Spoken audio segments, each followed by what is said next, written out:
We've been waiting for you. Come in.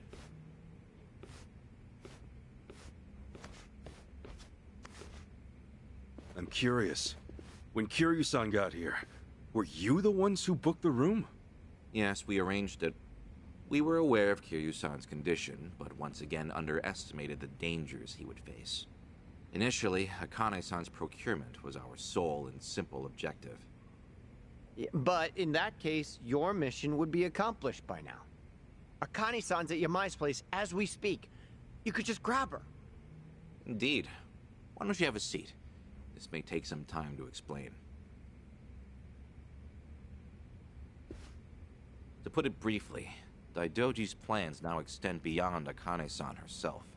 Polykhana's actions have illuminated certain aspects of the mission which were otherwise obscured. That is, Akane-san's charge, the girl Lani, is Polykhana's true target. So Daidoji faction, Yamai's gang, it's all the same story. Excuse me? Yamai was chasing Akane-san without any idea why, just like you. All over Hawaii, people were hunting Akane-san just because they knew someone else was too. Everyone, desperate for a little more pull underground or a one-up on their enemies. I understand. From your perspective, we may seem all too similar. Except, we have always known why Akane-san was sought after by Polykhana. It was no mere spurious chase. What's it all about then? This information is not to be uttered outside of this room. Polykhana has negotiated a backroom deal with our government. Oh, have they now? And so, what, you can do better than that? Nuclear power is returning, and as for radioactive waste involved, Polykhana has offered to dispose of it. What? We've been told Nele Island, their nerve center, possesses the facilities to see it buried. Polykhana was able to coordinate this arrangement thanks to one man, Ebina, of the Seiryu clan. Ebina? Seriously? Waste is the ultimate quandary for any nuclear society. Reactors can pose more harm than good because of it. Considering that, Ebina and Polykhana represented a true godsend. The men at the top couldn't be happier, of course. They could restart the generators, construct new plants, even export them to smaller nations for massive profit. However, the Daidoji faction knows when something is too good to be true. We are certain there's some sort of pitfall lying in wait here. Okay, a pitfall? We're not sure. The only people who would know for certain are the ones who offered the deal. To understand Polykhana's true intentions, superficial negotiations will not suffice, and the only way to manage that is with the proper bait. So they're just bait to you? Akane-san and... Yes. The Daidoji faction has seen fit to share that with us under the circumstances. Hanawa's death was unusually blindsiding. So give it to us straight. You Daidoji guys. You're like actual evil masterminds. We are a shadow power in Japan. That said, the shadows aren't what they once were. So why come to Hawaii and play proxy war with Polykhana? It can't just be as simple as stopping a bad deal. You misunderstand us entirely.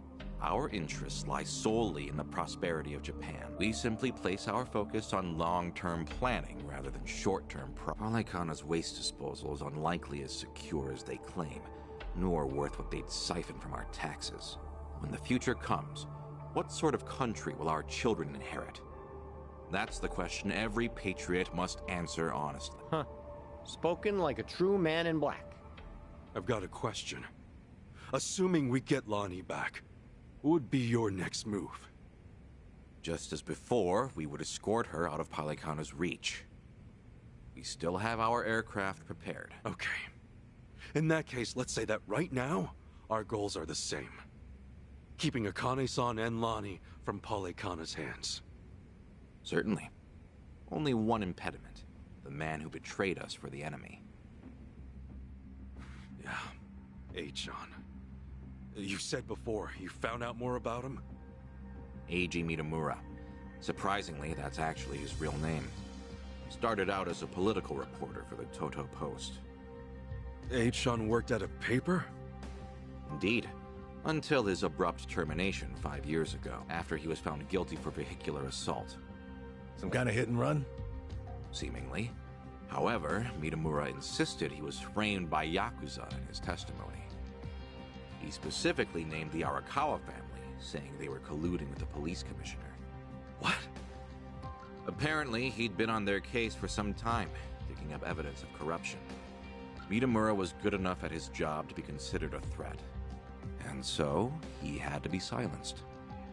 So, after another long, exhausting day on the beat, our reporter was driving home when, suddenly, a pedestrian steps in front of his car. AG says it was the Arakawa family setting him up. No real proof, of course. Then the car's EDR footage was examined in court. The victim was moving erratically. Even so, there's still nothing conclusive there. And when the victim denied any connection to Arakawa, it was the final nail. Fortunately, with only minor injuries sustained, it was ruled a fairly slight driver's error. He got off with a fine of a few 100,000 yen. However, his public reputation was another matter. Supposing the Arakawas really were behind the accident. Regardless of the verdict, they got what they were after the moment it happened. You said AG had no proof. Why do I feel like you know there's more to it? Even if the Arakawa family planned the incident, Masumi Arakawa's involvement is doubtful at best. No single reporter, however much noise they're making, would draw the Patriarch's attention. That said, Joe Sawashiro is another matter entirely. We would have to admit, this seems quite like his handiwork. Well, if it's really true, then AG and I have way more in common than I'd have thought. Mafia, Yakuza, whatever. We both had our lives fucked by these people. Alright, so where does AG go from there? After being let go from the post, he decided to take up a new cause. A non-profit organization, Bleach Japan. H-on? No way! He threw in with those bastards? The Arakawa family had cost him everything. Yakuza abolitionists like Bleach Japan must have seemed quite noble. Hardly difficult to see why he turned to them. Mitamura flourished within their network. Ryo Aoki quickly took notice of him, gave him leadership over the entire Tokyo metropolis.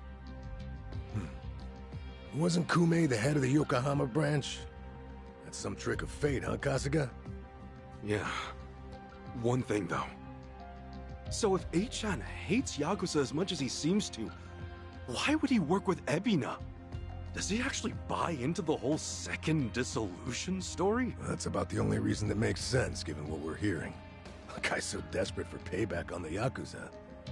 He'll help another Yakuza take them down. Hold on. You really think so? AG's a true believer in the dissolution. Okay, maybe. But the things he's done? Helping the Mafia kidnap a little girl? I can't imagine crossing those lines for revenge. Well, maybe you're less alike than you think. H-chan will just have to give us answers himself. Alright, on. So what's next? Ebina recruits AG, who takes Chitose's channel over? Once a reporter, or a gossipy VTuber in this case. And now, the channel's practically Ebina's mouthpiece. Mitamura is likewise Ebina's proxy in Hawaii. Polycona's support strengthens him considerably. Lonnie is the key here. Without her, we fail. Kiryu-sama's legacy, Onawa's sacrifice, all will amount to nothing. Yeah, no shit, but we're still dead in the water over here. Ah! Chi-chan sent me a text! Whoa. What'd she say? It's just a pic. Looks like some kind of bar? She just took it. Think Chi-chan wants us to meet her there?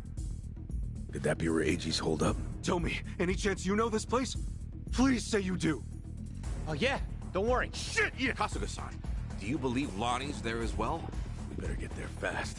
Fun.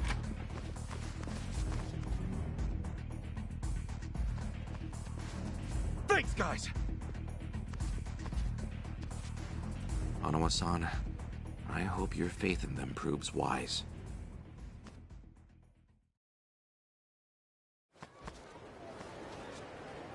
Ichiban.